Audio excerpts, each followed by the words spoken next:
옛날, 아주 먼 옛날부터 무안의 바다에는 해신할머니라는 전설적인 존재가 있었다고 한다.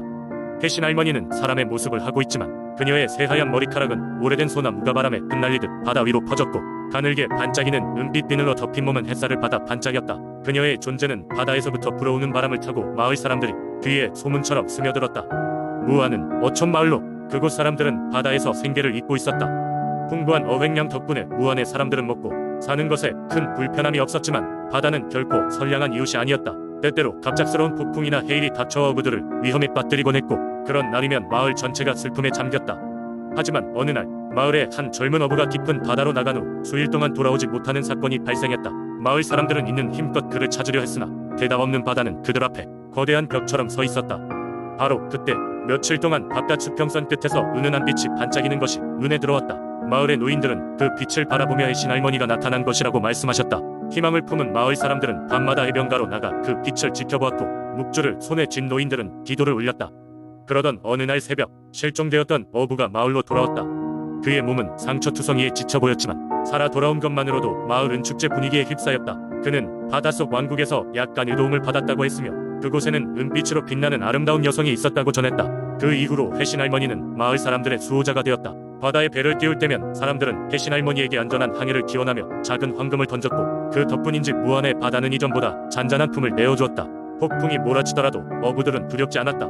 어둠이 짙게 깔린 밤하늘 아래에서도 어부들은 물결 위를 지켜주는 은빛의 신령의 존재를 믿었다. 이렇게 세월이 흐르면서 해신할머니의 이야기는 무안의 전설로 남았다. 해마다 마을 축제 때면 아이들은 지혜롭고 도 자비로운 해신할머니의 이야기를 듣고는 하며 어부들은 여전히 해신할머니의 부후를 기리기 위해 항구에 작은 꽃다발을 띄우고 있다. 무안의 사람들은 믿고 있다. 은빛의 그녀가 언제나 그들과 함께할 것이라고. 두 번째 이야기. 옛날 옛적 지금의 청주시 인근에는 작은 마을이 있었다. 그 마을은 수려한 자연 경관과 비옥한 농토로 유명했지만 계절이 바뀔 때마다 갑작스러운 자연재해로 인해 마을 사람들은 큰 어려움을 겪어야 했다. 이러한 어려움 속에서 마을 사람들은 의지할 수 있는 존재를 간절히 찾고 있었다. 마침 마을의 가장 나이가 많은 할머니가 오래된 전설을 이야기하기 시작했다. 그녀는 산속 깊숙이 위치한 용두산이라는 이름의 산에 사는 신령 안용에 관한 전설을 전해주었다. 전해오는 이야기로는 용두산에 사는 용은 천년의 세월을 살면서 수많은 힘을 축적하고 있고 마을을 천재지변으로부터 지켜준다고 했다. 하지만 그 용은 오직 진실된 마음을 가진 사람들에게만 모습을 드러낸다고 전해졌다. 마을 사람들은 용에게 도움을 청하기로 결정했다. 하지만 여기에는 조건이 있었다. 용은 자신의 존재를 쉽게 나타내지 않기에 마을에서 가장 순수하고 용감한 사람이 산을 오르고 진심을 보여야 했다. 그렇게 마을 대표로 젊은 농부인 도윤이 선택되었다. 도윤은 마을 사람들을 위해 용두산을 오르기로 결심했다.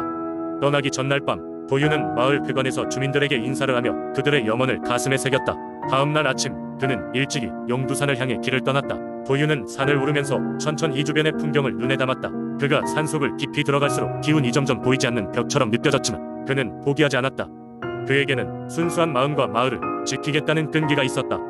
용두산의 정상에 이르렀을 때 도윤은 마치 잠에서 깬 듯한 용의 형상을 보았다. 용은 은은한 빛을 바라며 도윤에게 다가왔다. 도윤은 용에게 마을을 지켜달라는 간절한 마음을 전했고 자신의 진심을 담은 기도를 올렸다. 용은 고요하게 도윤을 응시하더니 이내 힘찬 목소리로 말했다. 내 진심은 바닷속의 진주와도 같다. 마을을 수호하기 위해 내 기운을 불어넣으리라. 앞으로 재난이 닥쳐도 마을을 지킬 텐데 그 대신 너희는 항상 자연을 존중하고 조화롭게 살아야 한다. 용의 음성이 끝난 후 도윤은 놀라운 일이 발생하는 것을 목격했다. 용두산 주변에서 푸른 빛이 마을 방면으로 퍼져나가는 것이었다. 도윤은 용의 축복을 받았음을 확신하며 산을 내려갔다. 마을 사람들은 도윤의 귀환을 환영했고 그 이후로 마을은 기이하게도 재해가 사라지고 풍요로운 결실을 맺었다. 이 믿을 수 없는 체험 이후 마을 사람들은 매년 용두산의 오르명에게 감사의 뜻을 전하고 마을의 안녕을 기원하는 풍습을 시작했다. 그로 인해 마을에는 항상 평화와 번영이 깃들었으며 용두산의 신령한 기운은 청주의 민속, 신앙으로 오랫동안 전해져 내려오고 있다. 세 번째 이야기. 옛날 옛적 강원도의 아름다운 산세와 깊은 계곡이 어우러진 한적한 마을 영월에는 신비로운 민속 신앙이 전해져 내려오고 있었습니다. 이 마을 사람들은 마을을 수호하는 신령의 존재를 믿고 있었는데 그 신령은 바로 하늘을 자유롭게 나는 즉 학신이라고 불리는 존재였습니다. 영월의 마을 사람들은 오래전부터 자연과 더불어 살아가며 학신에게 경외심을 품고 있었습니다. 학신은 평소에는 인간의 눈에 잘 띄지 않지만 가끔 위험이 닥쳐올 때 마을 사람들을 구하기 위해 나타난다고 전해졌습니다. 이 이야기는 여러 세대를 거치며 마을 사람들 사이에서 회자되었고 학신을 직접 목격한 이도 있었다고 합니다. 어느 맑은 가을날 마을에서 가장 나이가 많은 노인 김할머니는 산책을 나갔다가 우연히 학신을 마주하게 됩니다. 김 할머니는 마을에서 전해 내려오는 이야기를 늘 궁금해했기 때문에 이 특별한 만남은 더욱 감회가 새로웠습니다. 거대한 날개를 가만히 펼치고 있던 학신은 할머니에게 마을을 지켜야 한다는 머나먼 소명을 전해주었습니다. 마을에 돌아와 이 이야기를 전한 김 할머니는 학신이 전해준 메시지를 통해 마을 사람들이 보호의식을 갖도록 이끌었습니다. 마을 사람들은 학신의 존재를 향한 감사의 마음을 전하기 위해 매년 가을 학제가 열리기 시작했습니다. 이 축제는 마을의 각 가정에서 만든 쌀로 지은 떡과 산에서 직접 채집한 다양한 나물로 차린 제사를 지내며 마을의 평온과 안녕을 기원하는 자리였습니다. 시간이 흘러 마을은 점점 더 번창해 갔으며 학신의 전설은 마을의 구전설화로 굳건히 자리 잡았습니다.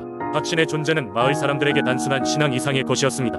그것은 자연에 대한 감사와 경외 그리고 공동체 정신을 북돋우는 중요한 역할을 했습니다. 오랜 세월이 지나도 영월의 사람들은 이 학신 전설을 통해 마을의 전통과 믿음을 이어가고 있습니다. 신비로운 학신의 이야기는 그저 전설로 남는 것이 아니라 마을 사람들의 삶의 깊은 의미로 자리 잡고 있으며 자연과 인간의 조화로운 삶의 모습을 계속해서 보여주고 있습니다. 네 번째 이야기, 옛날 옛적 한국의 깊은 산속에 위치한 작은 마을에 아름다운 공주가 살고 있었다. 그 마을은 풍요로운 자연과 고요한 산천에 둘러싸여 있었지만 마을 주민들은 몹시 두려워하고 있었다. 그 이유는 산 깊은 곳에 무시무시한 용마가 살고 있었기 때문이다. 용마는 엄청난 힘과 마법 능력을 지닌 존재로 그를 화나게 하면 마을 전체가 큰 화를 겪곤 했다. 사람들은 용마의 분노를 달래기 위해 정기적으로 제물을 바쳤다. 그리고 그 제물로 가장 아름다운 것을 선택하곤 했는데 바로 그 해의 제물로는 바로 공주가 선택되었다. 마을 사람들은 공주의 희생을 애도했고 화려한 의식들로 그녀를 용마에게 보내기 위한 준비를 했다. 하지만 공주 자신은 두렵지 않았다. 그녀는 용맹하고 강인한 마음을 가졌던 것이다. 공주는 위험을 무릅쓰고 용마를 직접 만나기로 결심했다. 그녀는 혼자서 깊은 산속으로 들어갔고 드디어 용마가 있는 동굴 입구에 도달했다. 용마는 크고 웅장한 모습으로 공주를 기다리고 있었지만 그의 눈에는 이상하게도 재해와 고독이 담겨 있었다. 공주는 용마에게 다가가 용기를 다해 말했다. 나는 제물이 되어 여기 왔습니다. 하지만 나는 당신의 이야기를 듣고 싶습니다. 당신은 왜 여기에 있는 것이며 마을을 왜 괴롭히는 겁니까? 용마는 조용히 그녀의 질문에 귀를 기울였다. 그러더니 천천히 입을 열어 자신의 이야기를 들려주었다. 그는 원래 인간이었으나 탐욕스러운 인간들의 배신으로 인해 용으로 변하게 되었다고 했다. 마법으로 인간의 모습으로 돌아갈 수 없어서 외로이 이 산속에서 살고 있었다는 것이다.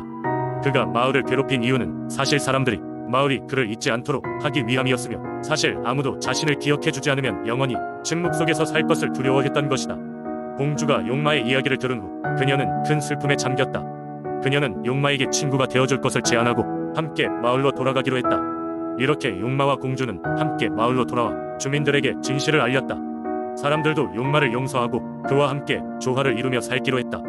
용마는 다시 인간으로 돌아갈 수는 없었지만 그와 공주는 영원히 친한 친구로 남았다. 이후 마을은 번영하였고 사람들은 이를 공주와 용마의 마음의 힘이라고 믿었다. 그들은 매년 공주와 용마를 기리는 축제를 열어 두 가지를 기념하곤 했다.